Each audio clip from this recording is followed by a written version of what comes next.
So yeah, this is, I like am thinking in my head like kind of like a response story of my own to the new Shane Dawson conspiracy theory part 2 video.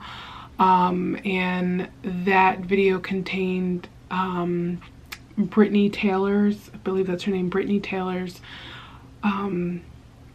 personal survival story. For those of you who have not seen that video yet, again, it's Shane Dawson's conspiracy theory video part 2. It just came out like a week ago, so you should go check that out, because it does contain content similar to what I am going to be talking about today. And I'm just basically going to be talking about my own experience with being scammed by a foreigner.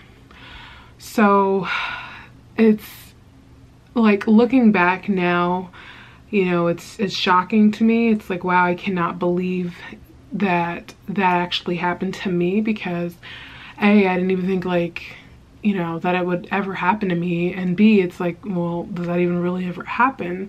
You know, do people get scammed? You know, do foreigners try to take advantage of people from other countries? And there are people like that who do those things, and I happen to be one of them who was in the process of being scammed. I was being scammed, but I will say I thankfully was not, I didn't get so far. I didn't have children with this man, and I did not get married to this man. You know, nothing legal happened between us, thankfully. You know, I know Brittani, she was married to this person, and you know, she had his child, and you know, I feel, I really feel for her. You know, her son he's a beautiful little boy. I just cannot imagine having a child or children from the man who tried to scam me, and being married to him. You know, it's scary to think about. So I will just jump right into this video. Sorry if you hear any noises. It's actually snowing here. I'm in New York. So for privacy purposes, I'm not gonna say his real name. We'll just call him Jeff. We'll just call him Jeff. If there's a Jeff and you're watching this, this is not about you whatsoever. It's just that I don't want to use this person's real name for this video. So anyways, we met online, just like Brittani had met her ex online, and we met on a site called Meet Me. And I'm sure a lot of you know what site that is. It's like a dating slash friendship slash chatting site, so you can do like a whole bunch of different things there, make posts and pictures and whatever, but I was fairly popular on there. So this guy, Jeff, messaged me, and you know, he was being very flirty, and like, you know, kind of telling me some stuff about him, and you know, telling me that he was basically just very interested in getting to know me and meeting with me. At first, I was kind of skeptical, because he seemed so interested, and like, you know, he just, like, it sounded like a dream almost, you know, it was like a dream guy. You know, I thought he was handsome, and you know, he was very flirtatious with me and everything. And this happened about 3 years ago now, so I was younger. You know, I would say I've matured quite a bit since 3 years ago, so I feel like I had a much more naive and younger mindset at that time.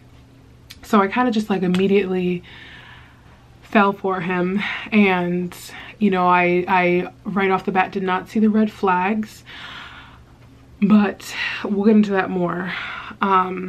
So yeah, you know, he was messaging me and talking to me, and eventually, you know, we started texting each other. We got off the app and started texting each other. And, you know, he was telling me, you know, I don't have a car and I'm from Turkey. And I really want to meet you. So can we meet up at a mall where he worked? And he actually worked as, you know, when you go to the mall and you see people fixing phones and selling phone cases, he worked at like one of those stations. Or actually they had their own like store. You know, you could actually walk into the store. It wasn't like one of those little carts in the middle of the mall. But anyways, we met at the mall that he was working at, and you know, he took me to the food court and we were talking there, and he was very interested in getting to meet my family and introduce himself and everything. And I had literally just met, this is like on the first date, and I'm like, whoa, I don't know you like that yet. I would like to personally get to know you a little bit more before, like, you know, you just go off and meet my family. You know, I'd like to know more about you, you know, and vice versa, you know. And he was just like, oh yeah, okay. And so after that, you know, we met again, and every time I made the drive to him because he did not have a car. So anyways, we met up again, and we usually just met at the mall. That was just usually the meeting spot. And we started walking around the mall. You know, they have like the jewelry stores and stuff like that. And he was saying, you know, I want to marry you. And I was like, what? What do you mean? I don't know. This is literally like the second or third date. And he's like, I want a young and beautiful wife. And, you know, I feel like he didn't say these exact words, but he's like, you know, I feel like I've found that in you. You know, I've found what I wanted here.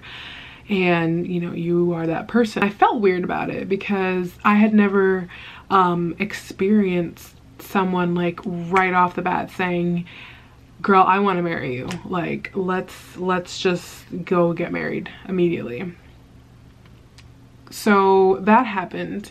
And then he started talking about having kids. And he was saying, you know, we need to have kids. Like, you know, we definitely need to have kids soon, very soon. You know, he made it, like, he wanted everything to happen really fast, really quick. Let's get married. Let's have kids. Let's do all of those things very soon, though. So that was another red flag. And he was just so charming. He was just like very quick with his answers. And I was very young and very naive, and I was like, oh man, I guess I'm set here. You know, I'm good to go. I've met this guy and he's head over heels for me, and he wants to marry me, and he wants to have children with me and all of these things. You know, could it get any better? So I just kind of kept going along with it. And at the time, thankfully, I was receiving Depo shots, which is a form of birth control for those who don't know. So I still had a while to go on that, because I think at that time I'd like just gotten the Depo shot. So, you know, when it did get time to become intimate, he was against using any form of protection because he was really pushing having children. He's like, I know I want to be with you, and I want to have children with you like immediately. And I felt uncomfortable about it. You know, I felt weird about it because I didn't feel ready to have kids, and I didn't know this person very well, and he's asking to, we're basically telling me that we're gonna have children. And you know, I felt this sort of pressure to please, I guess. But you know, he asked me if I was on any form of birth control, and I told him yes, I take the Depo shot, which lasts for 3 months. And he said, you know, basically like, okay, well, you know, we'll do without protection anyways, and maybe you'll get pregnant sooner than when the depot shot is up and everything and whatever. So thankfully I was never pregnant. I never got pregnant with this person, thank God. But it was shocking. You know, it felt like everything was moving so extremely quickly, and that was the reality of it. It was moving very fast. And he kept telling me, and this was only, all of that happened within a week, maybe a week and a half. All of that happened like within a week and a half's time. And he was still really pushing, like, I want to meet your parents, you know, I will go and be polite and respectful, let me meet them. And I was still like, I don't know, yeah, I don't know enough about you yet to be doing that, to just be introducing you to my family, my close personal family, and like you knowing where I live and stuff. I just wasn't comfortable with it. You know, I was really head over heels for him, but at the same time I felt really weird. So, you know, there was an instinct in me saying, you know, something's not right here, something is definitely off, you know, and be careful, don't let him know your location yet. You know, it was like a subconscious thing, and I was like, okay, all right. So when we did meet and, you know, we're close and personal with each other and everything, we met at a hotel. So I would go pick him up and I never picked him up from his house. He said he lived with roommates. You know, I never picked him up from his house. You know, always like at a gas station or at the mall. You know, it was always where we were, like, was at the mall. My time frame is a little bit off in my head, but, you know, this all happened like over a short period of time. Eventually you know, he was messaging me. He's like, hey, you know, I want to meet you. You know, I need to see you and talk and blah, blah, blah. So I did, you know, I went and got him, and he always paid for everything too. Like, you know, I would offer to pay for something or get something. He'd be like, no, like I'm buying it. I have a lot of money and I'll be able to take care of us. Don't worry about any of that stuff. You know, he always made that a point to say that he would definitely be able to provide for us. So we get to the hotel and he's going through his phone.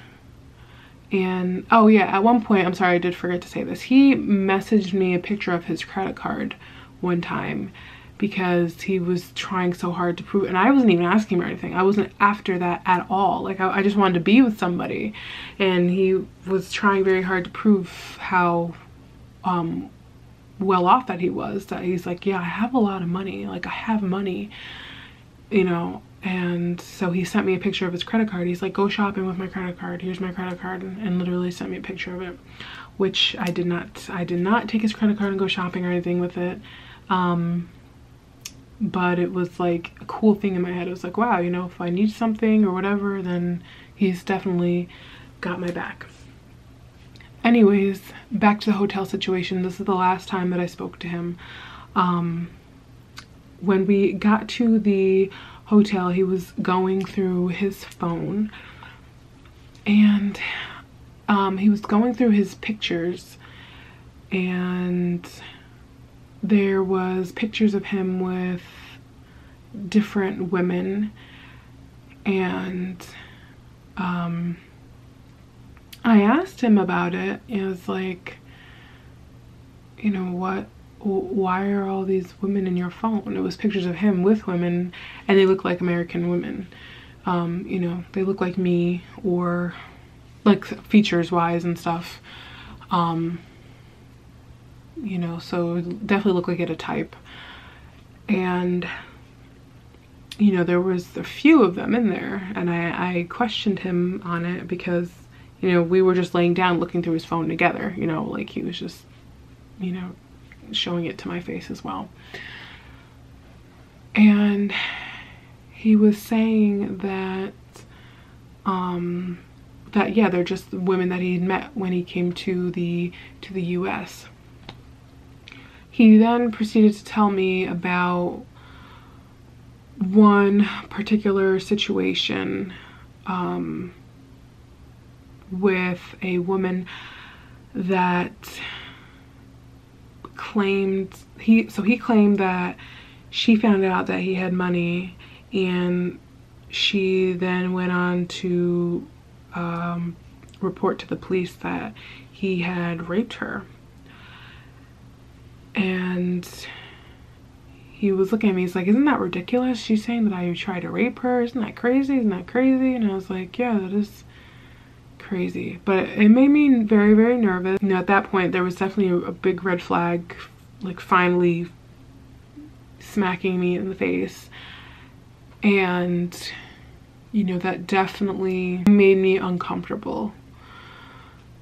So, I'm sorry.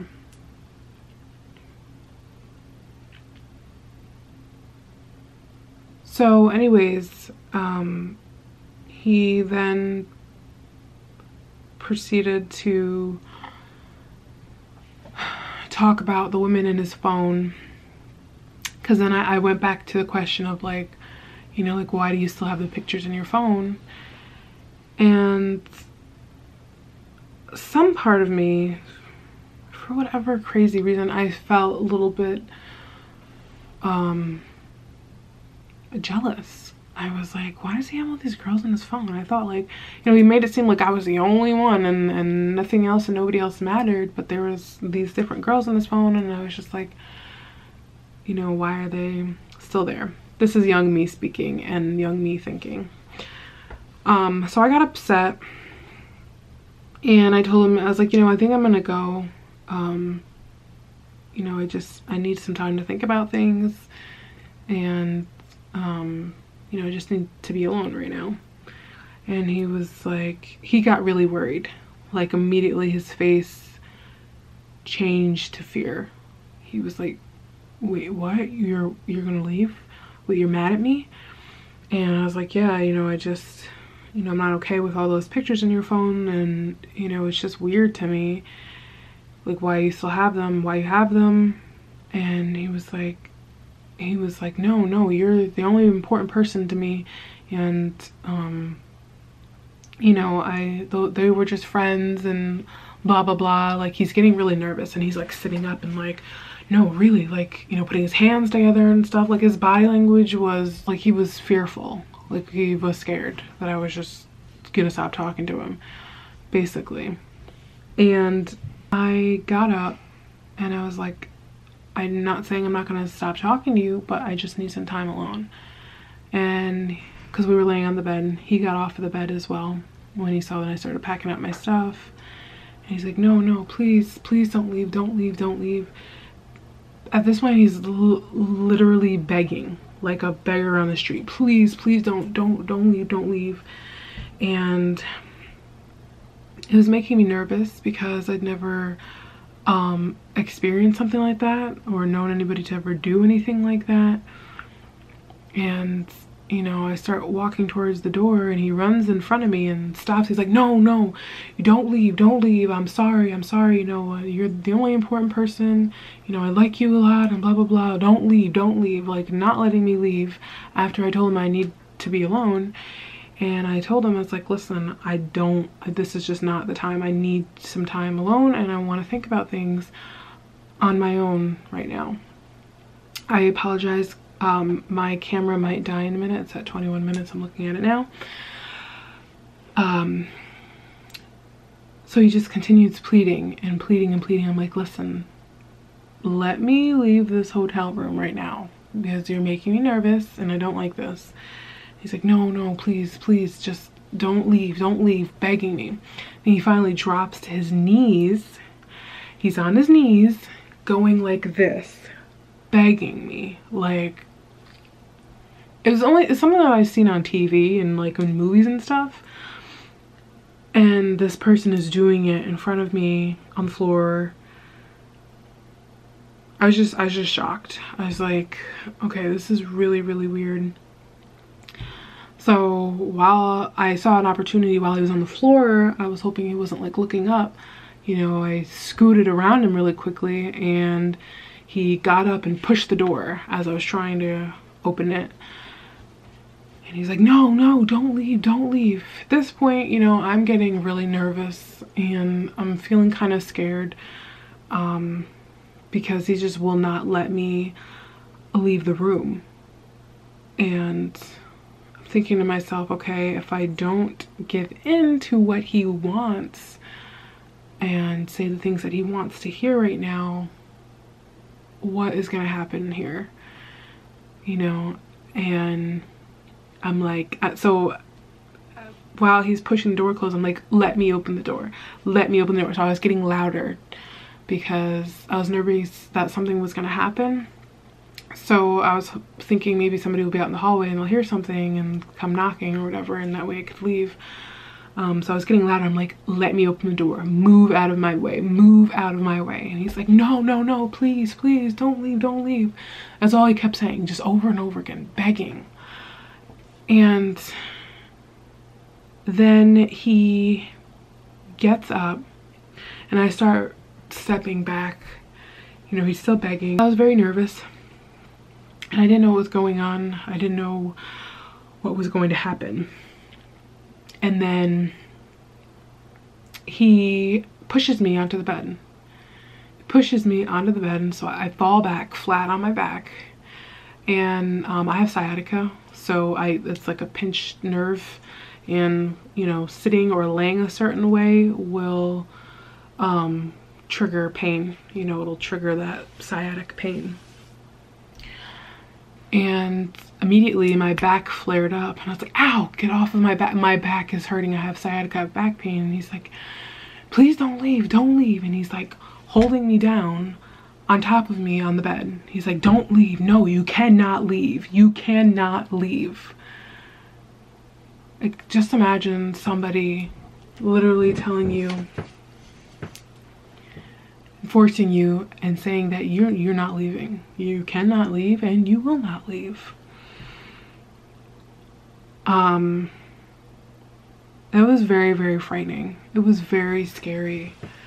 And I just kind of was feeling stupid because I was thinking in my head, wow, there was warning signs and you know, nobody normal acts like this, or like, you know, wants kids immediately, wants to get married immediately. And I'm thinking in my head, why didn't I leave and stay away when I had the chance? Because now here I am stuck on this bed with this person pinning me down and telling me that I cannot leave and that there's no way that I can get away from them.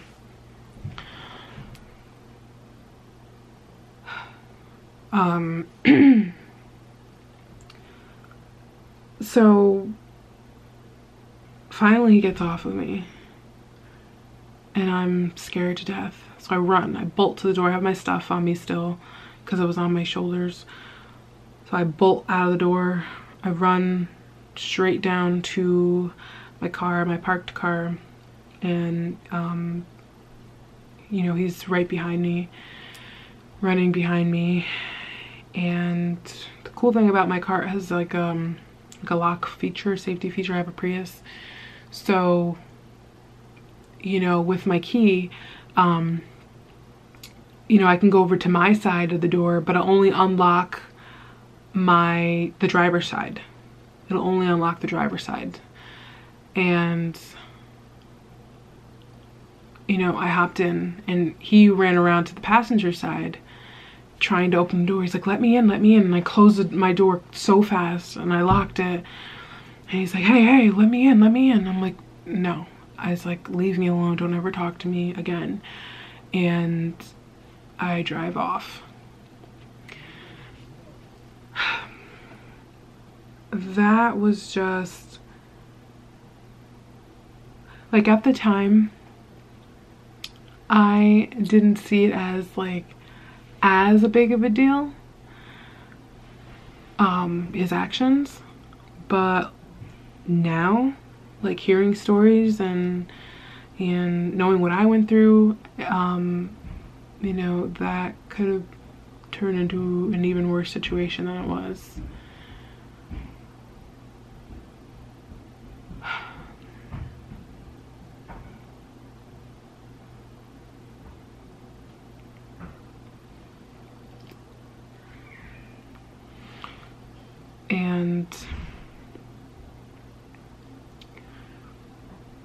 you know, I texted him back, because after all that happened, he texted me like a day or two later and kind of just acting like nothing really happened. And at that point, I started looking it up, like scamming and like foreigners scamming Americans and blah, blah, blah.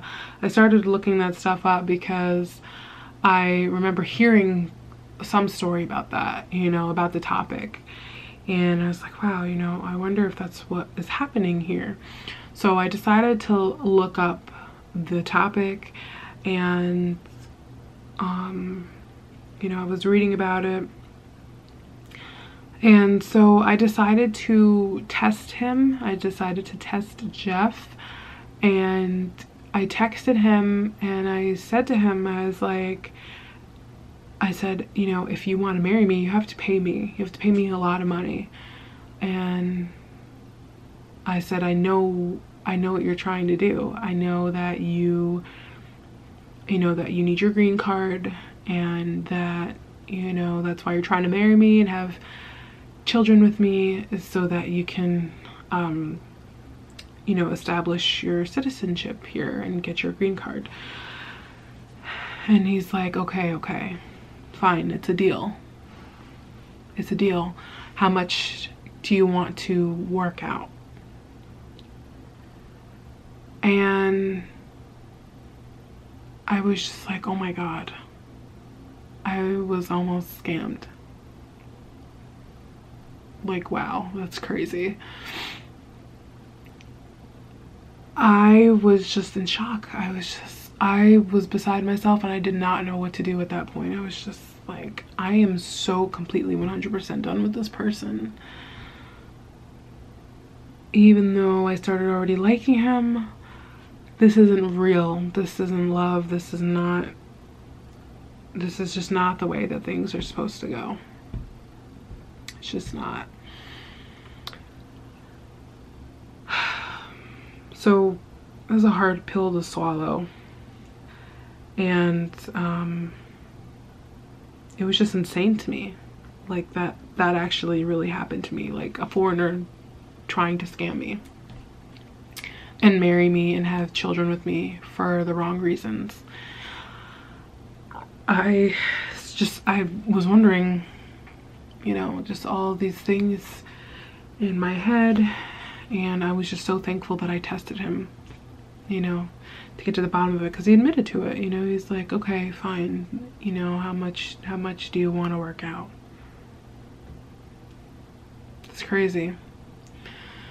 So I guess I really wanted to make this video mostly because I never talked about it before. I mentioned it to my sister a while ago that this happened, but I didn't talk about it to anybody else. I felt embarrassed about it. I felt really embarrassed.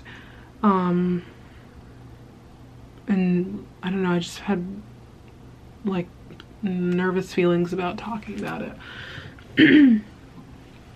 So, you know, I kept it to myself.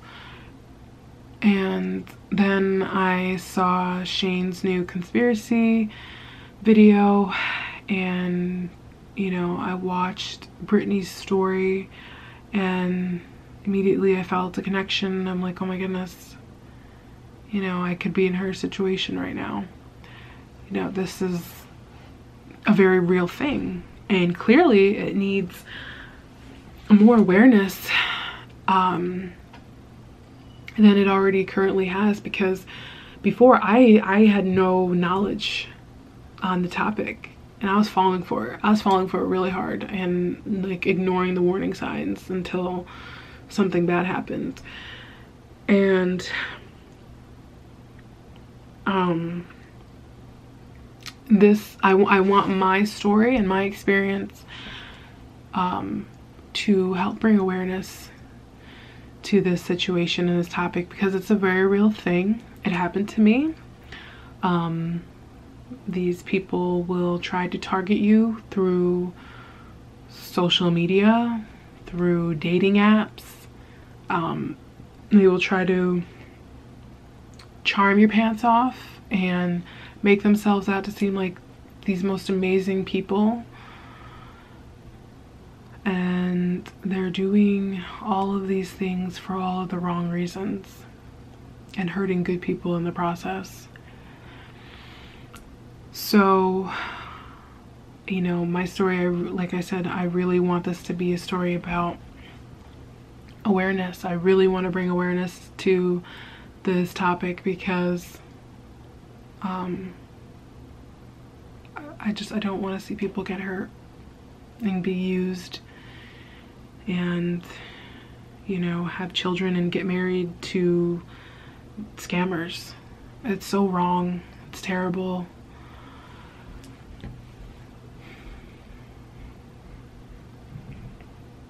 So anyways, I want to say thank you to Brittani for sharing your story and coming forth, because it really helped me to not feel, not feel alone, excuse me, and B, feel like I could open up and share my own experience with what happened to me and this person. And hopefully, if you're watching, if you're currently in this situation or you're seeing a lot of red flags, and you know this person is from another country and they're kind of treating you similarly, or you know, anything along those lines, definitely take a closer look at the situation and the relationship. And it's really hard when you're a younger person like me, like when I was very young when it happened, or I was younger when it happened, and I was very naive, and I was just kind of, you know, I was caught up in the situation and I was ignoring really important things. So overall, I hope this helps somebody. I hope that, you know, like I said, if you're in this situation, you can find a way out of it. You know, tell somebody, talk to somebody, whatever you have to do. Don't get scammed. Don't get played, because it's really sucky. So anyways, thank you guys for watching. And I know I'm gonna be uploading this video on my ASMR channel. This is not my usual content whatsoever, obviously, but I felt compelled and I felt that I needed to help bring awareness to this topic, and I really wanted to reply to Shane's video and you know, Brittani's experience. So thanks again, you guys. Take care. Be safe. Bye.